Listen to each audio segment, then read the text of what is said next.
accounting name is share issued other than cash. Consideration हम बदले में कैश नहीं ले रहे हैं, कुछ और ले रहे हैं। मैं मतलब अगर मैं शेयर इशू कर रही थी तो मेरी शेयर कैपिटल तो बढ़ रही थी, बट मेरा बैंक बैलेंस भी तो बढ़ रहा था ना। बढ़ रहा था नहीं बढ़ रहा था? हमारा bank account debit to share application होता था और फिर शेयर एप्लीकेशन का पैसा हमारे शेयर कैपिटल में हो जाता था। लेकिन मान के चलो, मान लो मेरे पास शेयर्स है, मैं कंपनी हूँ XYZ, मैं मशीनरी खरीद के लाऊं, डन। नॉर्मल कंपनी अगर एक मशीनरी खरीद के ला रही है तो क्या एंट्री होगी? मशीनरी डेबिट टू बैंक या कैश, राइट। 1 करोड़ 1 करोड़, मैंने 1 करोड़ की एक मशीनरी खरीदी, पहली चीज। दूसरी चीज, मैंने मशीनरी तो खरीदी बट उधारी पर खरीदी सागर लिमिटेड से, तो एंट्री क्या होगी? मशीनरी आई, machinery account debit to Sagar limited 1 crore 1 crore, ये तो एक ही एंट्री होगी, राइट। ये दूसरी एंट्री होगी। आफ्टर सम टाइम मैंने इसे कैश दिया तो एंट्री क्या होगी? सागर अकाउंट डेबिट टू कैश या बैंक, राइट। 1 करोड़ 1 करोड़। कहानी ये कहती है कि XYZ लिमिटेड ने मशीनरी तो खरीदी 1 करोड़ की, बट बदले में कैश नहीं दिया, बदले में उसे क्या दिए? शेयर्स। कि ऐसा कर, तू मेरा शेयर होल्डर बन जा, तू मुझे मशीनरी दे दे और मैं बदले में तेरे को क्या दूंगा? शेयर्स। तो मेरी शेयर कैपिटल बढ़ेगी 1 करोड़ से, yes. I am issuing the shares, तो शेयर कैपिटल तो बढ़ेगी, बट मेरा बैंक बैलेंस नहीं बढ़ेगा। समझ आई? पक्का? तो मैम फर्स्ट एंट्री क्या होएगी? फर्स्ट एंट्री तो यही रहेगी कि मेरी मशीनरी आई, machinery account debit to Sagar limited 1 crore 1 crore, but अब सागर तो डेबिट होगा 1 करोड़ से, बट टू विथ, समझ आया? समझ आया? तो यहाँ पर क्या आएगा? Share capital 1 crore. Is I am clear? Is I am clear? पक्का? अच्छा, ये तो हो गया fixed asset, any fixed asset, building account. Mostly ऐसा होता है कि जब हम बिल्डिंग खरीदते हैं ना, बड़ी कंपनी है, 200 करोड़ की बिल्डिंग है, 100 करोड़ की बिल्डिंग है, तो हम उसको बिल्डिंग ओनर को हिस्सेदारी दे देते हैं, शेयर होल्डर बना देते हैं। तो then we use to pass these entry कि मेरी शेयर कैपिटल तो बड़ी है बट मेरा बैंक बैलेंस नहीं बढ़ा, मेरा बदले में मशीनरी आएगी। चलो एक केस, ठीक है, केस 1। और do you know promoter? Do you know the word promoter? Do you know the word preliminary expenses? Preliminary expenses क्या होते हैं? Correct, expenses incurred before incorporation of the company. Company के पैदा होने से पहले बहुत सारा खर्चा करना पड़ता है, उसे हम प्रिलिमिनरी एक्सपेंसेस कहते हैं। और वो प्रिलिमिनरी एक्सपेंसेस कौन करता है? प्रमोटर। कौन करता है? प्रमोटर। तो प्रमोटर को हमें क्या देना है? अच्छा, ये भी होता है ना preliminary expenses, it's depend on the company कि वो रिम्बर्स करेगी या नहीं करेगी। तो हम एक केस ले रहे हैं कि वो रिम्बर्स कर रही है, राइट। पहले ये नोट डाउन करो और फिर केस 2 डालो, फटाफट नोट डाउन करो, केस 2 निकालो, डालो। कौन एब्सेंट है आज की क्लास में? Yashika and done. नॉर्मल समझ आया? नॉर्मल चीज समझ आई? अब दूसरा प्रमोटर। अब प्रमोटर को मुझे क्या देने हैं? Preliminary expenses. एक्सपेंसेस का नेचर क्या होता है? डेबिट। तो एंट्री क्या बनेगी कि मुझे ना प्रिलिमिनरी एक्सपेंसेस देने हैं, अकाउंट डेबिट टू प्रमोटर को 10 लाख, 10 लाख। देन ड्यू कर दिए कि मुझे प्रमोटर को 10 लाख देने हैं। तो नेक्स्ट एंट्री क्या होगी? Promoter to share capital 10 lakh, 10 lakh. कोई दिक्कत? अभी इसके अंदर केसेस डालेंगे, मैं प्लेन एंट्री सिखा दूँ। इतनी बात समझ आ गई? अब आ जाओ अंडरराइटर। अंडरराइटर क्या होता है?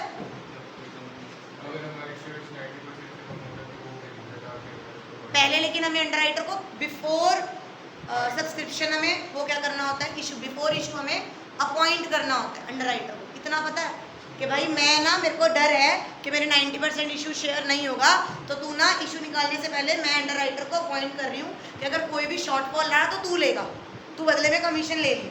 डन। तो उसको क्या देनी होती है, कमीशन। किसको? कमीशन क्या है हमारा? खर्चा। कमीशन क्या है हमारा? खर्चा। तो अगर मान लो से 10 लाख रुपए मुझे खर्चा देना है तो क्या एंट्री होगी? Commission account debit to underwriter. करो फटाफट करो। मैं नीचे स्पेस छोड़ रही हूँ ताकि मैं डिस्काउंट और प्रीमियम और नंबर ऑफ शेयर्स वाली चीज पढ़ा सकूँ। इट्स योर चॉइस, तुम दोबारा लिख सकते हो तो ठीक है, मैं दोबारा नहीं। तो केस 3, अगर मुझे अंडरराइटर को कमीशन देना है तो मैं एंट्री क्या करूंगी?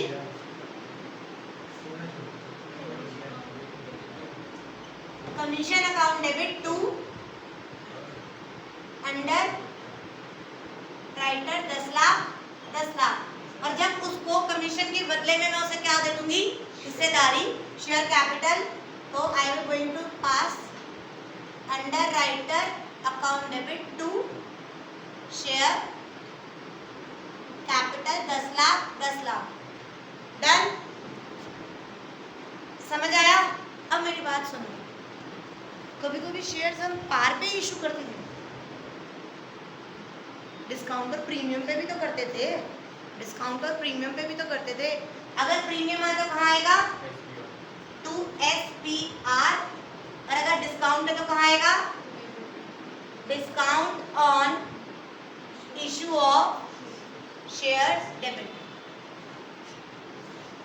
इतनी बात समझ आई?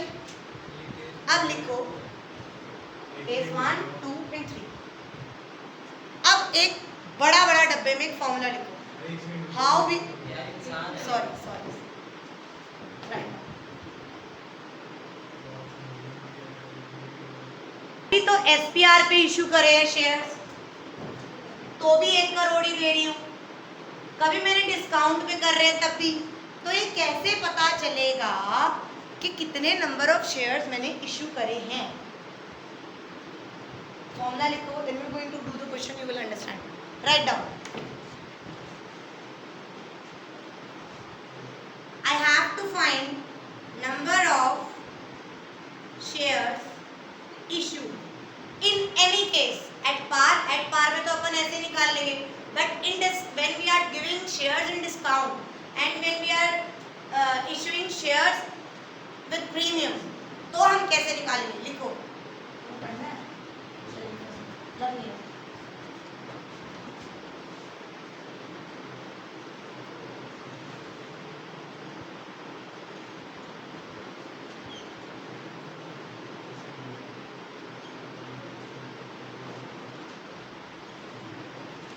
इश्यू प्राइस ऑफ शेयर का मतलब क्या होता है? 100। अगर मान ले शेयर का प्राइस 100 है, पार पे है तो 100, अगर डिस्काउंट पे है तो 90, जितना भी हम डिस्काउंट दे रहे हैं, और इशू पे है तो 110।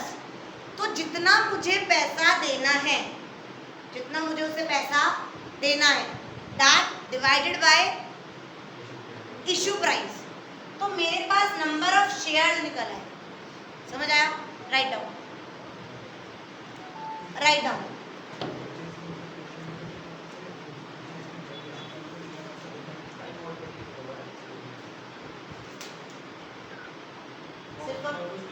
सिर्फ और कुछ वो रह गया, क्या कहते हैं, बिजनेस खरीदना नहीं।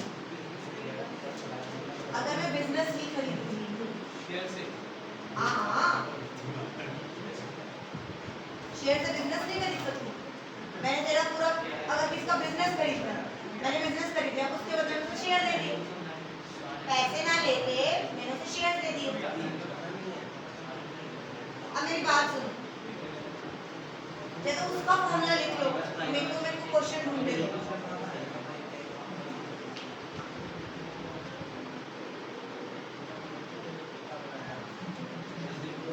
अरे नहीं मिल रहा ना, सारे ही उसके हैं। किसके हैं? बिजनेस खरीदने नहीं, एक भी नहीं है, सारे बिजनेस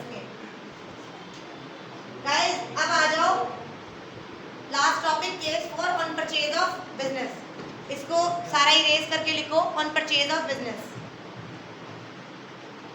अगर अब मैं ना फिक्स्ड एसेट्स खरीद रही हूँ, ना प्रमोटर को मुझे पैसे देने हैं, मैं प्रॉपर एक ओजस की कंपनी खरीद, मैं कह रही हूँ I am buying the company Ojas limited. उसके एसेट्स होंगे कुछ, उसकी लायबिलिटी होगी, एसेट्स को डेबिट कर दूंगी, लायबिलिटी को क्रेडिट कर दूंगी। जो एसेट्स और लायबिलिटी में फर्क होगा मैं कहूंगी उतना पैसा मैं तेरे को दे दूंगी। यही होती है एंट्री। करो on case 4 on purchase of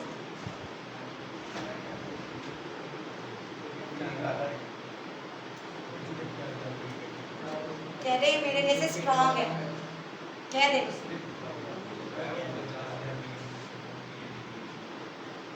लिखो ऑन परचेज ऑफ बिजनेस जितने एसेट्स हैं, assets account debit,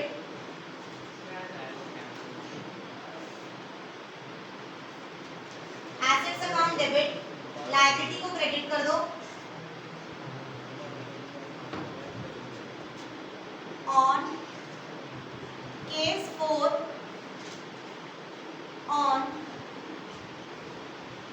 purchase of,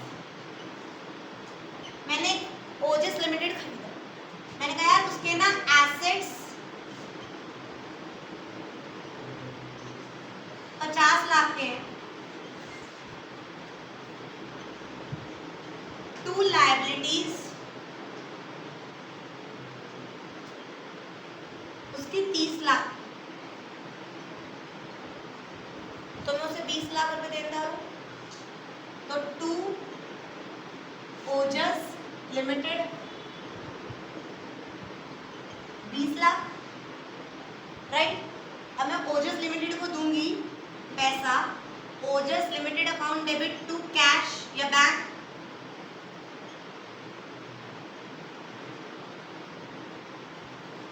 right. मैं उसको उसके ओजस को बैंक देने के लिए क्या दे रही हूँ, शेयर कैपिटल। डन।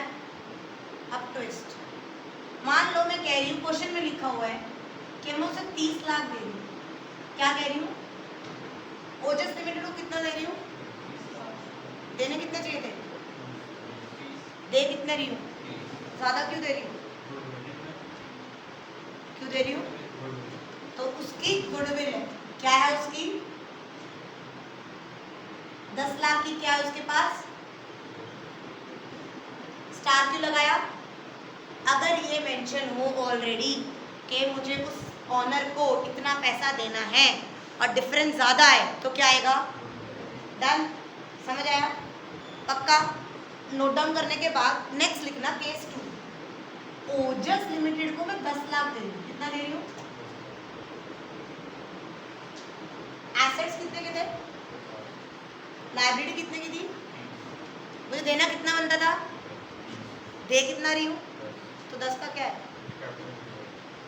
क्या बना रखा है मैंने, कैपिटल रिजर्व टू कैपिटल, गुल्लक है मेरे पास 10 लाख का जो मैंने ले लिया, इसीलिए 10 लाख रुपए आएंगे।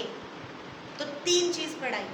अगर नॉर्मल एसेट्स पहले सुनो, अगर नॉर्मल एसेट्स और लायबिलिटी दे रखा है, कुछ नहीं दे रखा, कितना देना है, बस उसको जितना भी देना है उसको शेयर देना है, तो मैंने वैल्यू निकाल ली 20 लाख और 20 लाख के शेयर दे दो, पहला केस। दूसरा केस, अगर जितना बनता है उससे ज्यादा दे रही हूँ तो मतलब मैं उसको क्या, किस नाम का दे रही हूँ, गुडविल के नाम का, किस नाम का दे रही हूँ, गुडविल के नाम का, और जितना बनता है उससे कम दे रही हूँ तो इसका मतलब कंपनी में क्या है, कैपिटल रिजर्व्स। इतनी बात समझ आई, पक्का। अब ये 20 लाख है, डन। और मैंने कहा शेयर्स, शेयर जो है वो 100 रुपीज का है, कितने रुपीज का है, और मैं उसे 10 रुपए प्रीमियम पे दे रही हूँ, कितने पे दे रही हूँ, now you have to tell, question है 1 नंबर का, you have to tell how number of shares issued to Ojas Limited, number of shares issued to Ojas Limited, कैसे, कितने number of shares, वो कह रहे हैं number of share issued कितने करेंगे, purchase consideration, purchase consideration upon the issue price, right। purchase consideration कितनी है 20 लाख इशू कितने में कर रही हूँ? 100 रुपए में 110, 0 से 0 कटा। यार इसको ना 22 लाख कर लो ताकि हमारा बन जा। तो मैंने कितने शेयर इशू करे? 20,000 शेयर इशू कर रही हूँ और 22 लाख रुपए उसको दे रही हूँ। SPR दिखाऊंगी यहाँ पर 2 SPR,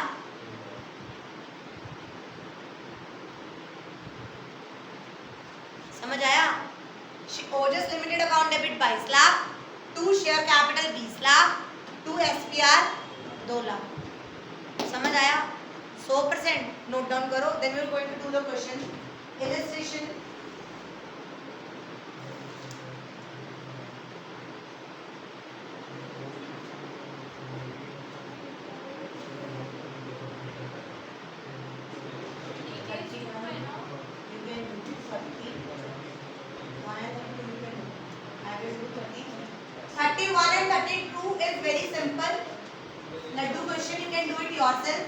We will going to do illustration 33.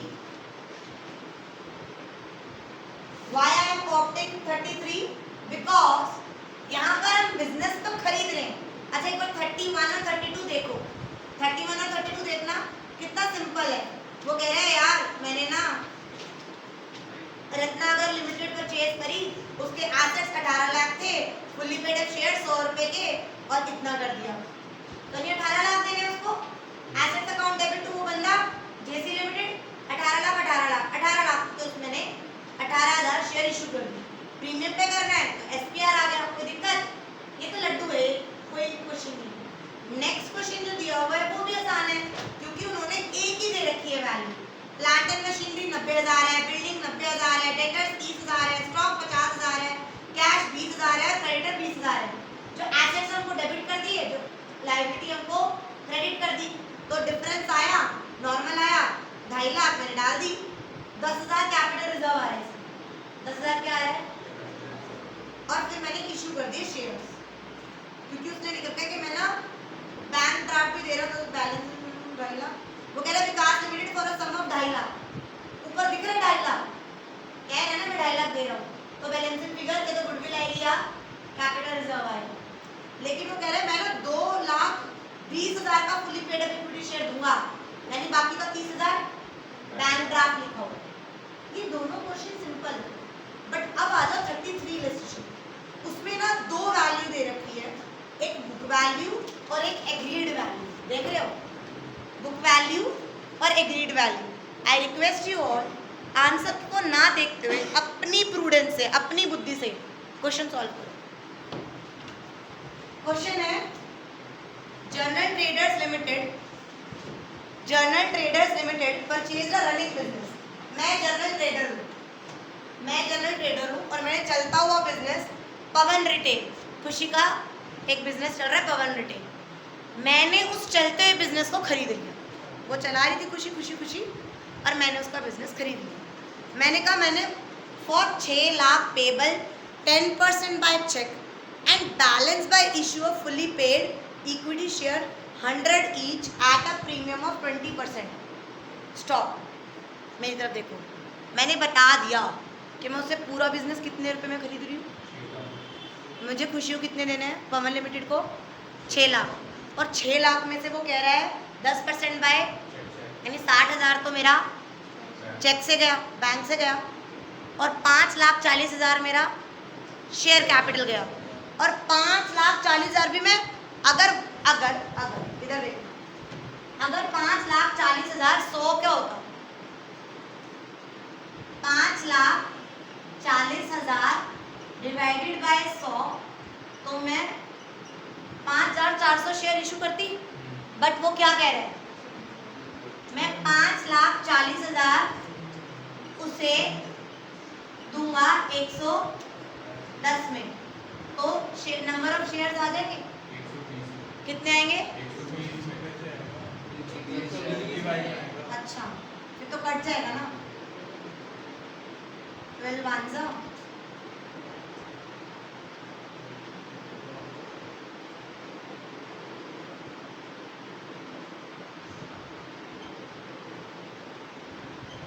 4,500 आ रहा है, तो मैं उसे कितने शेयर्स इशू करूंगी? 4,500। इतनी बात समझ आ गई? खुशी समझ आई है? पक्का? अब लेकिन नीचे ना ये लिखा हुआ है, कि मैंने ना 2 वैल्यू दे रखी है। एक बुक वैल्यू, मतलब जो खुशी की बैलेंस शीट में बुक वैल्यू दिख रही है कि मेरे पास बिल्डिंग 2 लाख की है, खुशी की बैलेंस शीट में 2 लाख, बट खुशी और मैं एग्री हुए कि तेरी बिल्डिंग में कितने रुपए में लूंगी। अगर एग्री हुए हैं 2,60, तो मेरी बिल्डिंग 2 लाख से डेबिट होगी, 2,60 से डेबिट। समझ आया क्यों?